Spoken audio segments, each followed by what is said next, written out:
Hello and welcome to the Chelsea Flower Show 2022, an event supported by the Newt in Somerset. And can you believe it?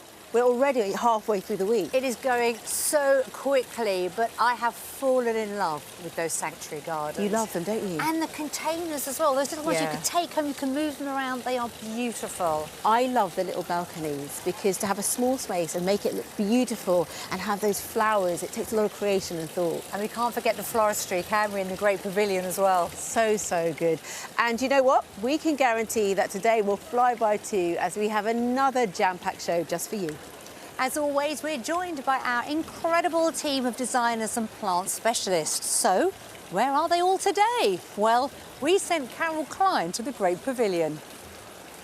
Yes, we're going to have a look at some of the ways you can be adventurous using colour in your garden to create impact, drama and pizzazz. I'll be revealing the winner of the Best Sanctuary Garden, and Toby Buckland's been out and about for us too. Yes, I've scoured the showground and can reveal the best ideas to make your garden full of fun and summer ready.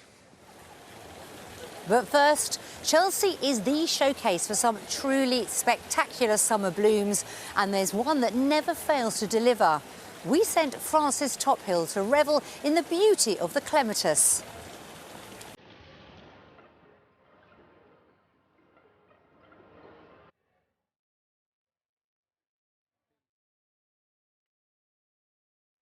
Clematis have surely got to be one of our most popular climbing plants, and they certainly deliver on colour and impact.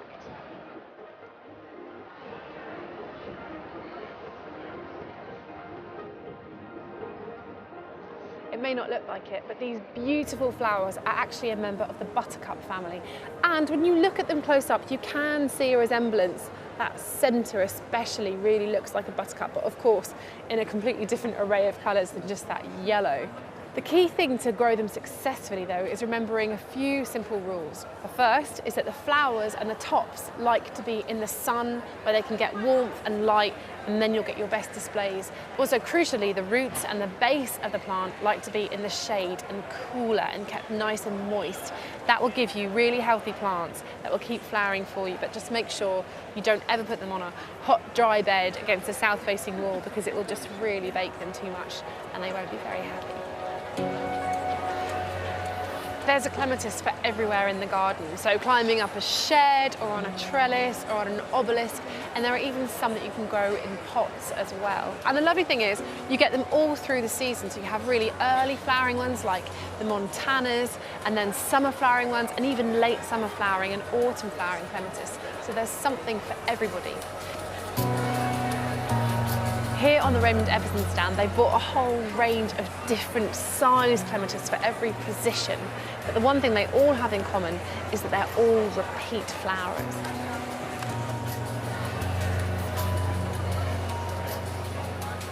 All of these clematis flower on this season's growth, which means that some will go really, really tall, so some go really fast. Things like this is Viennetta with a white outer petal and then purple at its centre, and it's really stunning, especially when it's paired with rosemore just next to it, which is a deep mauve colour. Others won't grow quite as quickly, but will still reach about 5 or 6 foot in one season. Things like this is Tsukiko, and it's so beautiful and delicate with those lovely white flowers and a purple centre. So something like this would be perfect on an archway or a trellis, whereas a lower one would be maybe lovely on a wall or an obelisk right next to the front door as you come in. So there's somewhere for everyone. This is the Boulevard series, which has been bred to create a nice patio-sized clematis, so no bigger than about 4 feet tall. They're repeat flowers, and as you can see, the colours they come in are just stunning. So things like this is Volunteer with a pinkish tinged lilac flower, or a slightly bluer Parisienne, which is really pretty. But I think my favourite is this. This is Sarah Elizabeth, and it's got a faded Victorian coloured pink. It's really beautiful. If you have even less space though, so maybe just a balcony or a terrace or even a window box, there are still clematis for you. So when it comes to summer stunners, clematis are some of the best that you can ask for. So many colours, they're so floriferous, they're so romantic. They're really hard to beat. Oh, I do love Raymond's Clematis. It's always such an incredible exhibit every year. Now, when it comes to summer, my garden needs to deliver on many levels. I like to relax in it, I want to entertain in it, and for my children, it has to have an element of fun.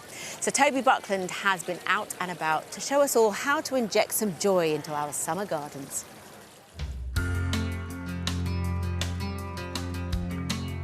Garden designers bring the fun through features, horticultural talking points that aren't just big, but have big personalities.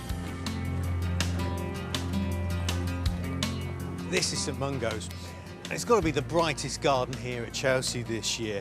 And they've used colour to bring fun to the borders. Look at the acidic orange on these steel planters. There's magenta and almost a clashing red in there as well. But the way the colour's been used is quite strategic because it's not everywhere. It's all about contrast. You see the planters, there's a lot of greenery in here, so it's like a darker tone against the brightness of the steel. And that makes it really pop. The same trick's been used on the floor. So for the most part, it's a Cotswold honey colour, but then it's broken up with these vibrant stripes running right the way through it. My favourite bit, though, is this fence. It's made from recycled timbers, lovely enough, and it just has that shabby chic vibe about it. But with these colourful stripes, well, it looks like a designer pinstripe shirt.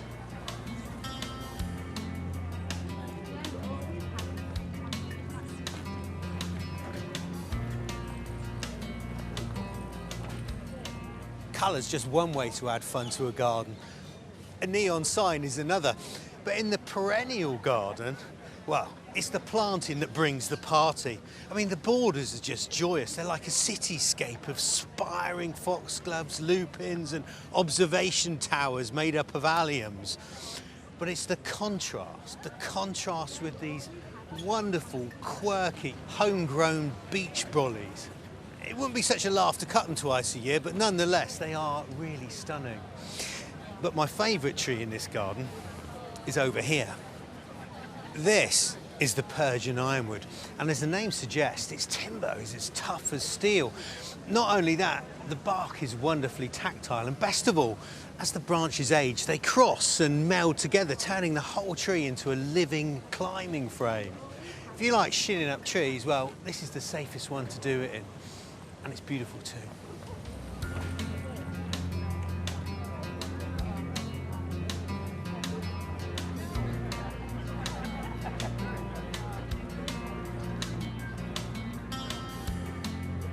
And finally, designers also use structures to bring in a bit of fun.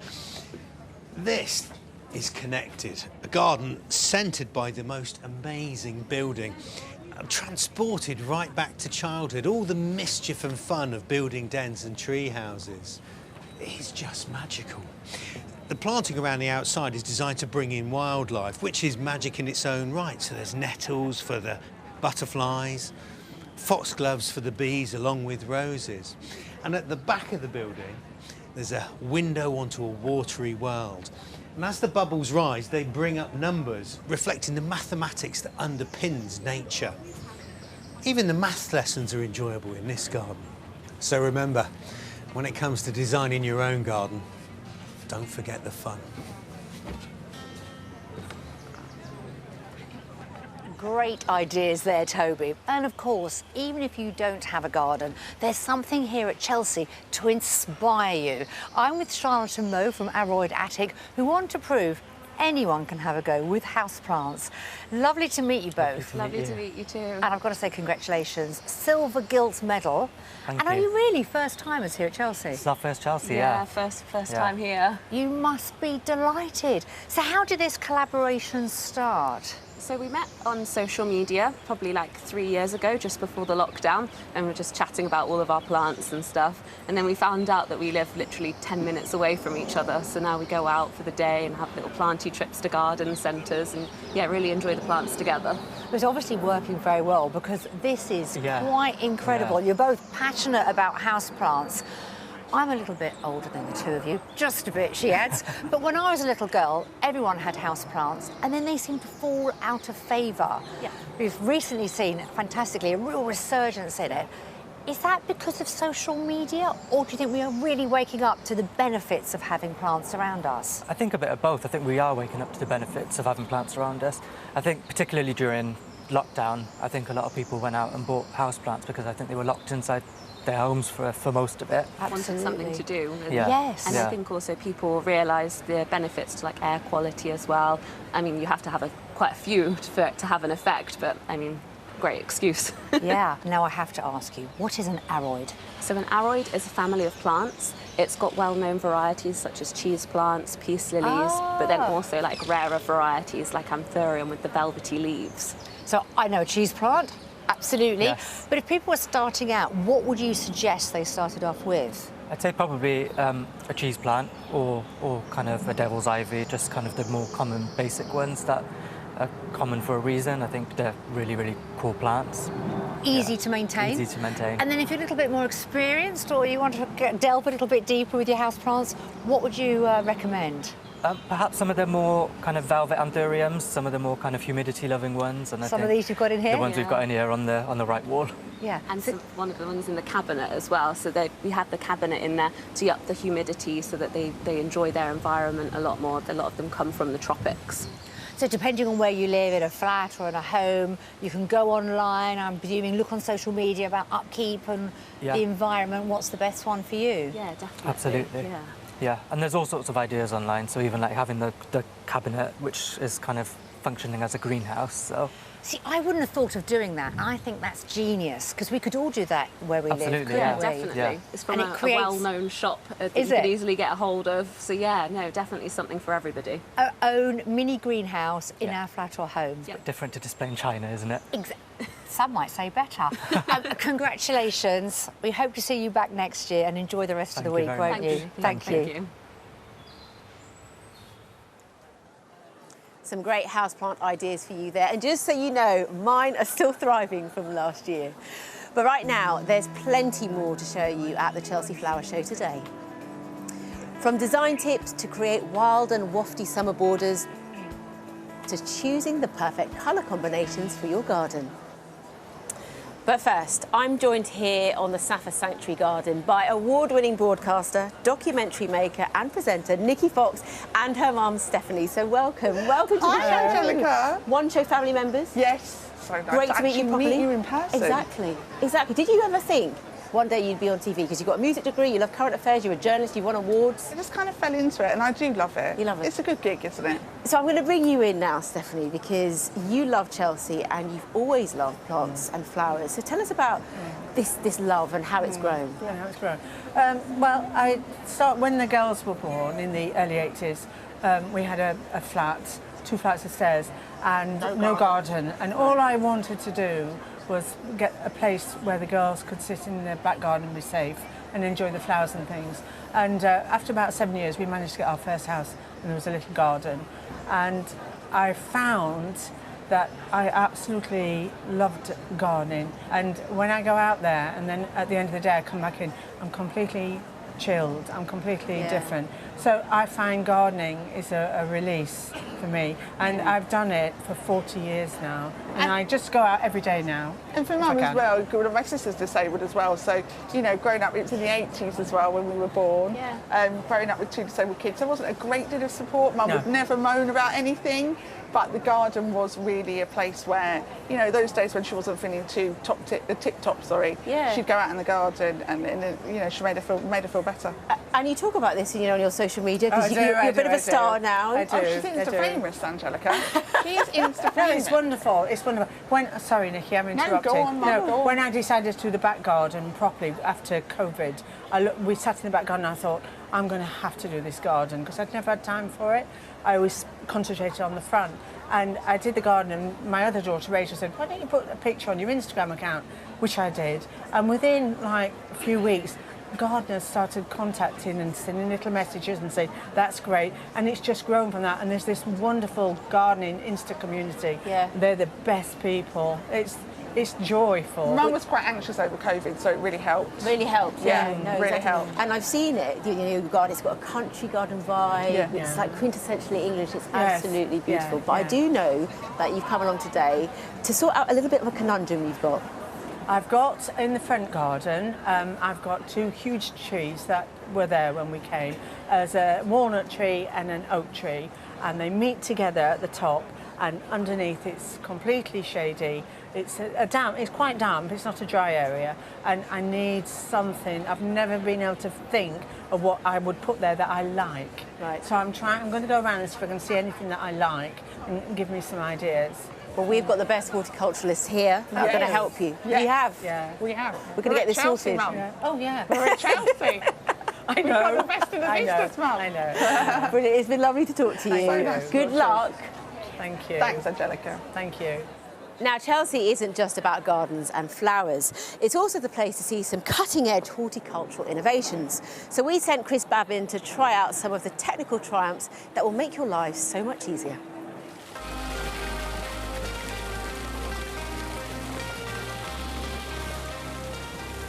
There is no shortage of amazing things to see at Chelsea, but this product really captured my imagination. Medite Smart Ply. Now I'm in a huge, enormous, cavernous cave that looks like it's carved out of old rusted iron, but it's in actual fact made from wood. I've got what it looks like here. So it comes in these sheets and they grow the trees, then they thin them, and then they create this product. The great thing about this is it's not only carbon neutral, but this product lasts for about 50 years above the ground after it's been treated, 25 years in contact with the ground, or as we can see behind us, in water. And through the lifespan of this product, all the carbon is captured inside it. The different options with this are almost limitless.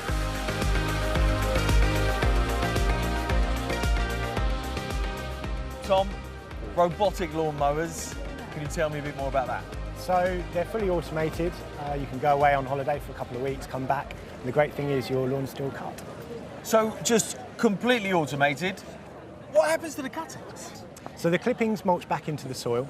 This is actually a free organic way of getting all the nutrients back into the lawn, which obviously helps green up your lawn as well.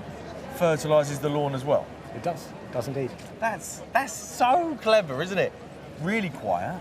Really quiet. In fact, a lot of ours will run during the night because they only produce about 65 decibels. So it's literally the equivalent of us having a conversation the other side of the garden. I love it. It feels like having a pet, but one that doesn't ruin your lawn, one that enhances it.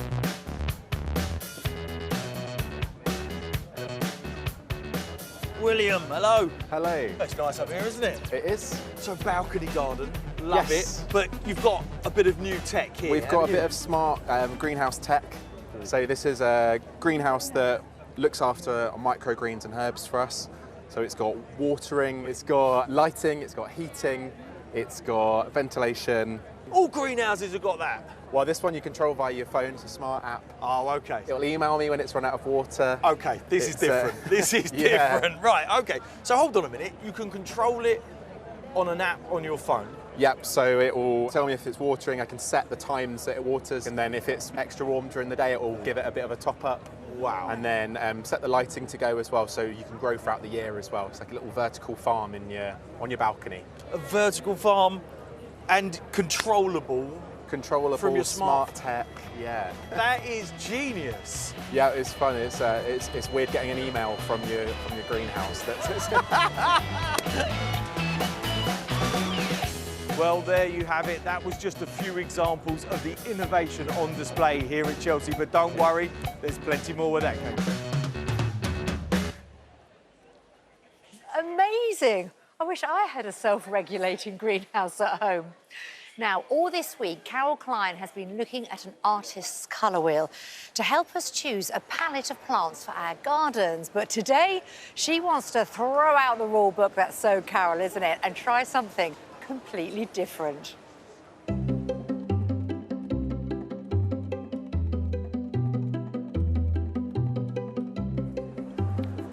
Well, this week we've been trying to find out more about using colour in your garden.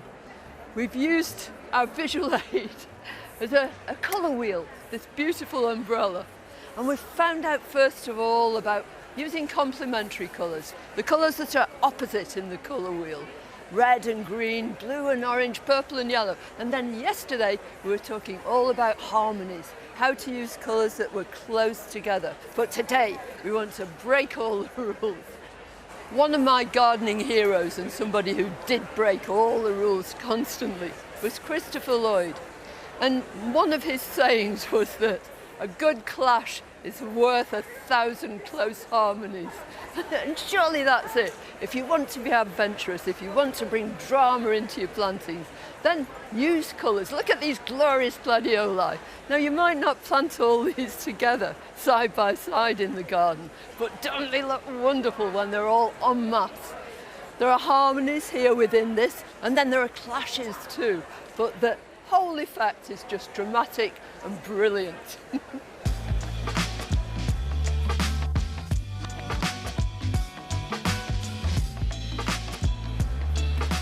Look at these. Aren't they beautiful, soft, pale pinks and corals, especially in front of this white?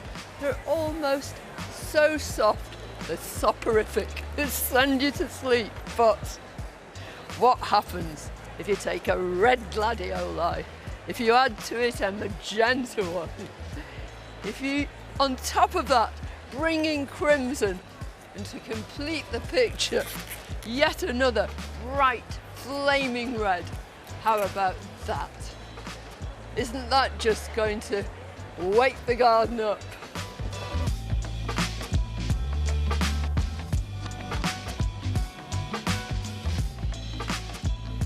What a gloriously happy arrangement this is. You've got everything here. Colours that are really close and very harmonious. This lovely pink and the blue of the polemonium. And then on the other hand, complementary colours, orange and blue together. But then you've got every other colour of the rainbow. The whole effect is kaleidoscopic. And one of the things that makes it work so brilliantly well is that in places there's tiny detail, in other places just blobs of colour, almost like a painting. And then these huge, great pom-poms of the peonies in vibrant reds and brilliant pinks, right next door to pale yellow trollias. I mean, the whole thing is just jingly-jangly, it's glorious. Courageous or over the top? Whether you love zingy colour or you prefer soft harmonies or beautiful complementary colours, the point is that we gardeners ought to use our colour deliberately to create the sort of effects that we really, really love. Lots of fabulous tips from Carol, as always. And sticking with the colour theme, my guest today is Kate Turnbull, who has helped with one of the fabulous gardens in the pavilion, the Fashion Revolution Garden. And Kate, you're very passionate about this, aren't you? Where we're finding out where our clothes come from and how we can actually perhaps create the colour ourselves. Yes, that's right. So I dyed some of the fabrics for Lottie's garden, for the Fashion Rev garden, using anything that you can source yourself from your garden. But I was using rhubarb roots, I was using nettles and all of this kind of thing. So, because I don't think I really stop and think about how the clothes I'm wearing are produced and what actually goes into them, but we're becoming much more aware of that. Yeah, there's a lot of toxic chemicals in the clothes that we wear. They're sitting on our skin, but you know, if you're using natural things that you forest yourself, it's going to be 100% compostable. Natural and beautiful flowers that we have here. So all of these you can use for natural dye. Yeah, absolutely. So the dahlia, which we'll be dyeing with in a minute, brilliant orangey yellow, and actually, as a surprise, the iris there, it's the root of the iris which you can achieve a really deep black from. Is it really? Deep sort of sepia black, yeah. Well, we have a lovely table decoration all set up with some napkins. Not quite enough napkins there, because that's going to be, well, my challenge anyway, to do them with you. There's many steps, isn't there, to dyeing fabric, and you're going to talk us through it. Absolutely, yeah. So all you need is a pan of hot water, and you need plant matter that you foraged for. In this case, we've got a dahlia, and we're going to break up the petals, pop it in the pan. We're going to let that simmer for about 20 minutes, and the dye will be released into the water. And here's one that we've let seep overnight, and that's you can dye that in the cold water. So the first thing you're going to do is you're going to soak your napkin into some soy milk, and this actually helps the fibre really take up the dye. You can just buy fresh soy milk or you can make it yourself. That's going to soak in there for 24 hours. After that, it is ready to be rinsed. And once you've done that and you've got all the soy milk out, it can go straight into your dye pot. So here we have the napkin. That's been pre-soaked and rinsed. We're going to pop that into the dye, which has been left overnight to seep. And as you can see, the colour is really vibrant, and the longer you leave it, the more vibrant that hue is going to be. So I'm really pleased with that. So Kate, it's actually quite a straightforward process. It is. You can get colour in seconds. The longer you leave it in the pot, obviously the richer, the more vibrant the colour is going to be. And here we've got one of the napkins that we've been dyeing this for about 20 minutes now. And what we're going to do is we're going to do a little bit of magic. Oh, I like magic. We're going to play with the pH level. So water is pH 7. Yes. And here we've got acid. So an acid, obviously, is going to change the pH level here. I'm using citric acid, but you can actually use a lemon. Can you? Yeah, so if you're using a lemon, that's going to have the right amount of acidity to it, and that is just going to actually shift the colour. It's going to make it a little bit lighter. Lemon's actually a little bit like a bleach. We'll leave that in there for a second. And this one also, this has been dyed in the dahlia for the same amount of time. You see, I like the different colours that you have here. It's going in here. That's right. So both of them been modified with. This is something that you could do with the family. You can do it at home. Squeeze your lemon out. I've got the alkaline here. I'm using soda ash, but in fact you can use washing soda or soda crystals. It does exactly the same thing. And in dyeing terms, it's often known as a brightener. And what that does, if we leave that in for a little bit longer, you're going to see the difference. So we've got the original colour, we have it modified in an alkaline, and we've got it modified in an acid. We love a little bit of magic. Kate, thank you very much indeed. Now, all this week, James Wong has been explaining the botany behind the beauty and giving you advice on how to keep your plants healthy and happy. Today, he's revealing how light levels could be the secret to success. Now, all plants are essentially living solar panels. So one of the biggest struggles that they've got to overcome is how to get enough light. And one of the best groups of plants to demonstrate that in is in the world of houseplants. So take this Monstera, for example. It's puzzled scientists for generations on why it exactly produces what we call a fenestrated leaf, completely punctured with all of these window-like structures. We thought at one point that it might be to overcome hurricane winds to allow them to pass through, but recent computer modeling has demonstrated that by expanding out their leaf by creating those holes, the Monstera plant has evolved to capture the maximum amount of light that's coming down on the rainforest floor. And it's those exact same adaptations that makes Monstera such a reliable houseplant.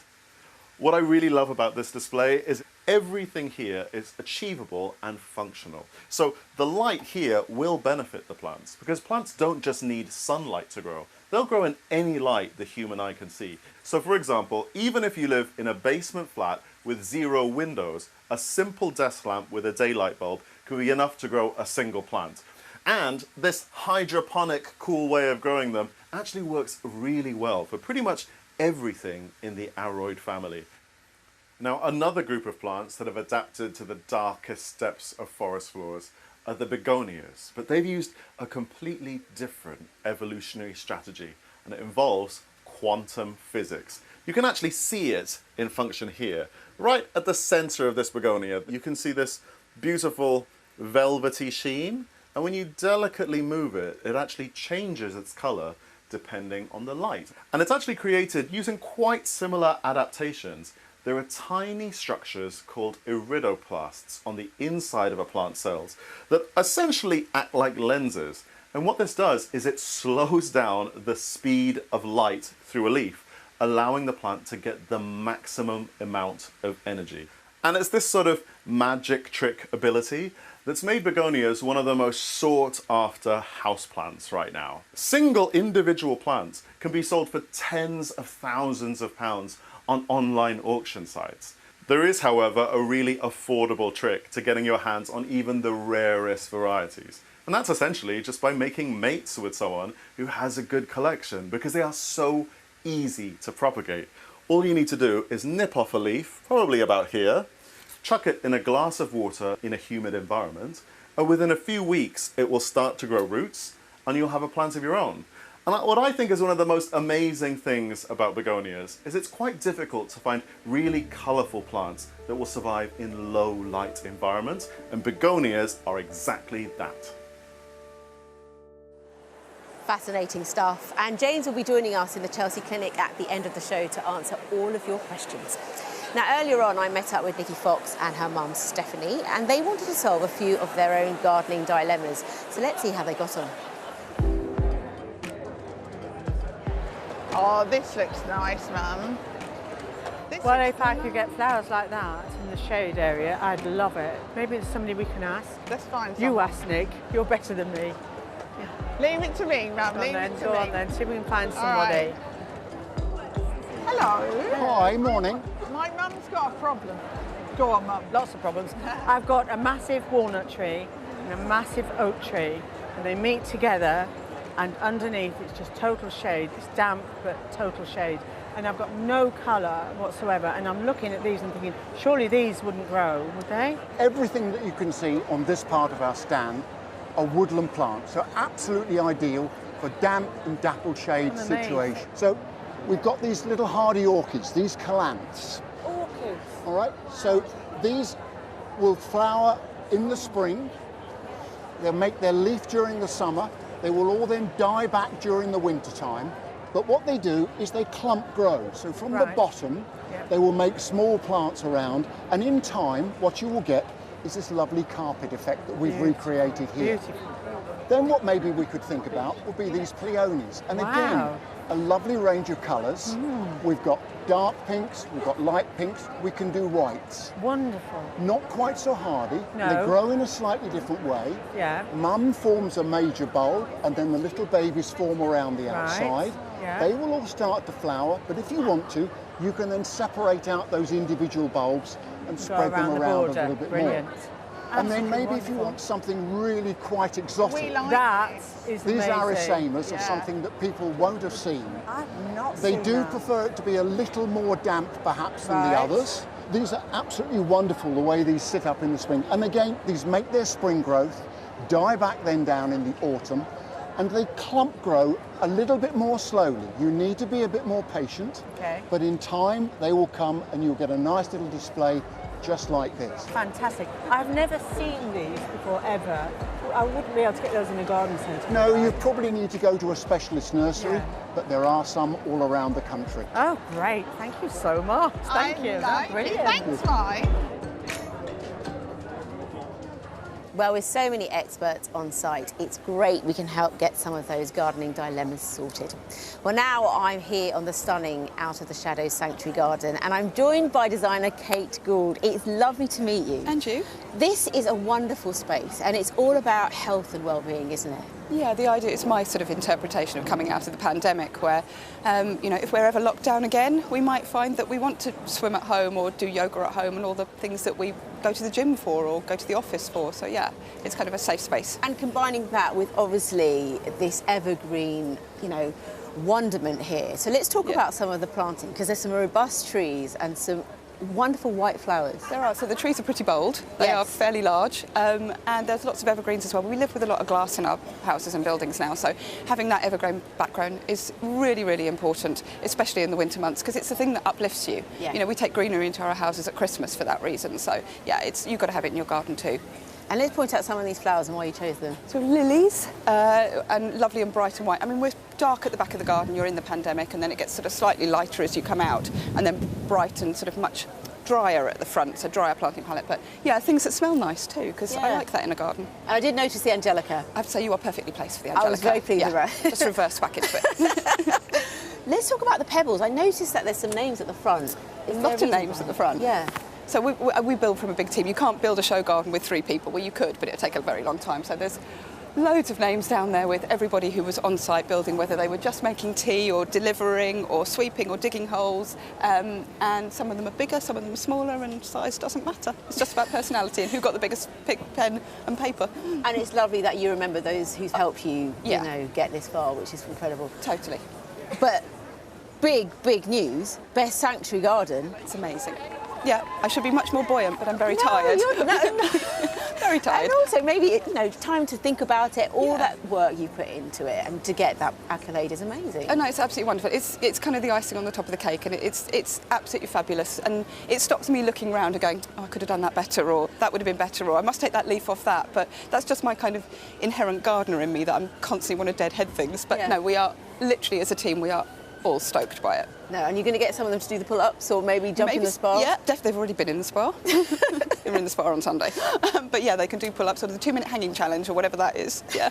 I do like these glass features as well. These are fab. The lights are absolutely wonderful, and they're all sort of wired in. They're not solar. But I think, you know, if you're going to enjoy your garden at night, and we are at home now for such a long amount of time, that actually lighting is really important. Brilliant. Well, congratulations again. Thank you. Thanks for having me. Glad you like it. Well, throughout the week, Mark Lane is looking at different garden styles here at Chelsea, giving us all a few tips and tricks for planting up our borders at home. And today he's looking at that wonderful naturalistic style, the wild border.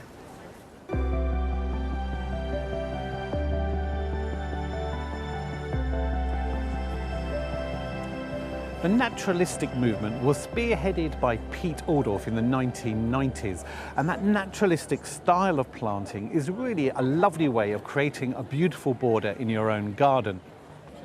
The plants that constitute a naturalistic border are things like ornamental grasses. You want to use these in what's called a matrix pattern. So in other words, you have these dotted throughout, and then interspersed then you put in these gorgeous open cupped flowers, and those are great because they're perfect for the bees and the pollinators. You can then add some vertical accents by using things like verbascums, and you can't have a naturalistic garden without having water to attract the wildlife. Really, you want to go for that lovely, informal, relaxed feel with naturalistic planting.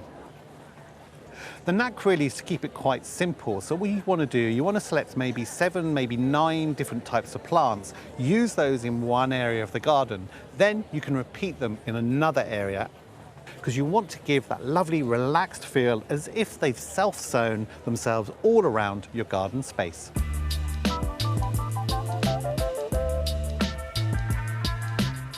Naturalistic wild borders are all about mimicking nature, and what I've got here are some key players that you can use in your own borders at home. We've got the beautiful salvia with that lovely purple. Now that is perfect for the pollinators.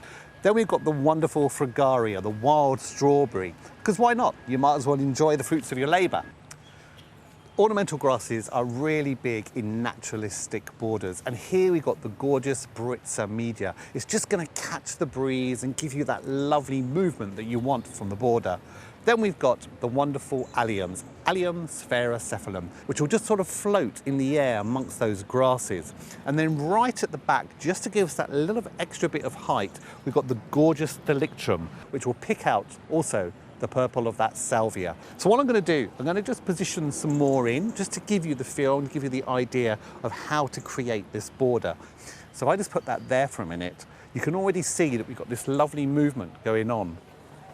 Now to give a little bit of height, I think I'm going to put this Thalictrum right in that corner.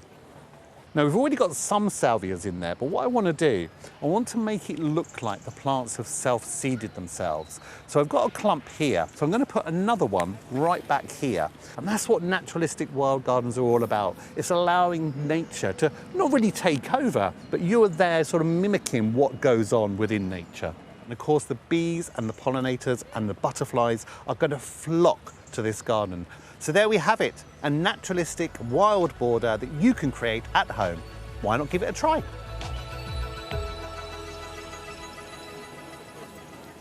I love that wild style. I've definitely got a border or two I could try that out at home with. Thank you very much, Mark. Now it's time again when we open the Chelsea Clinic, and I'm very pleased to say that James Wong is here. Terrified. Let's hope I get the answers right. You'll be fine. You'll be fine. We'll find out. But listen, you have got a difficult one to start with, Okay, because let's go. people at home might remember Frank, who was here in September. You've Yes. been coming to Chelsea for over 60 years. You're part of the Chelsea family. Part of Chelsea, yeah. So what's your question for James? My question is, I've got a lot of bird of paradise in my greenhouse. Can I put them out permanently outside? Will they survive? I think in all but the mildest areas of the country, it does depend where your garden is and what the setup of your garden Jersey, is. the Channel Islands. Say that again.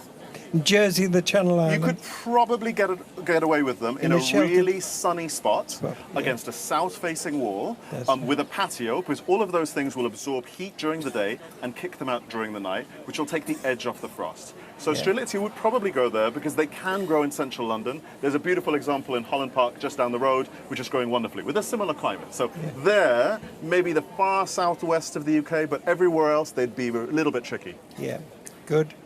I'll Fingers try crossed. that. I'd love to see yes. a picture. Thank you very much. Thank you. Right. Suzanne Lyons has got in touch. How do I keep my houseplants without spraying them? They've got aphids. What do I need to do? Do I need to spend a lot of money? Because my ferns continually get tiny aphids that cover the windowsill as well as the plants. So if you want to tackle aphids but you don't want to use a pesticide, a chemical control, there are two potential ways you could do that. One is a physical method of control. So all you need for that is a spritz gun. You put a drop of washing up liquid into that, fill it up with a litre of water. It's just a kind of a foamy liquid, and that allows to physically remove the pest. The other form is you could use a biological control. There are lots of predatory mites available. They're virtually invisible, so you won't have a house full of bugs. And you can buy them in little sachets online. They'll come in a day or two, and you just hang them up quite discreetly, and they'll help take care of that problem. And that makes the difference. Yeah, lots of different companies sell them, and it's a really amazing way to do it. Lovely. Angelica, you've got another question? Yes, I've got Fiona from Wiltshire here. Hello. Hi. What's your question? What can I grow in a really hot corner? It's actually too hot to sit in the summer, and I don't want to use loads of water, but I'd like some colour. I'm really jealous that you have a spot in the UK that's too hot to sit in the summer. Yeah. I'm going to say succulents. If you've got a spot that's too hot to sit in and you don't want to put lots of water on, there are lots and lots of hardy succulents. A classic example are the house leeks, for example. They'll be hardy down to at least -20 if you've got a cold low. Okay. But some of the Apuntia cacti, we think of cacti as tropical. Lots of them will handle really, really low lows, -15, maybe even -20, as long as they have a really well-drained mix. So a porous pot and a cactus mix, and you could even grow some cacti. Okay, thank you very much. Love to see it. He's so good, isn't he? Oh, don't jinx we it. could have What's you the next here question? all afternoon. James, thank you so much for joining us. We've got loads afterwards. We've got Okay. loads. Everyone wants to ask you a question. I'm here don't all they? day. And sadly, that is all we've got time for today. I told you it's going to go in a flash, didn't I? No, exactly. But we've still got plenty to look forward to, as tomorrow the lovely Toby Buckland is in the hot seat. And we'll be joined by maitre d' extraordinaire Fred Siriex. And of course, don't forget to join Sophie and Joe tonight on BBC One at 7 o'clock, where they'll be joined by Mary Berry and launch the BBC RHS People's Choice Awards.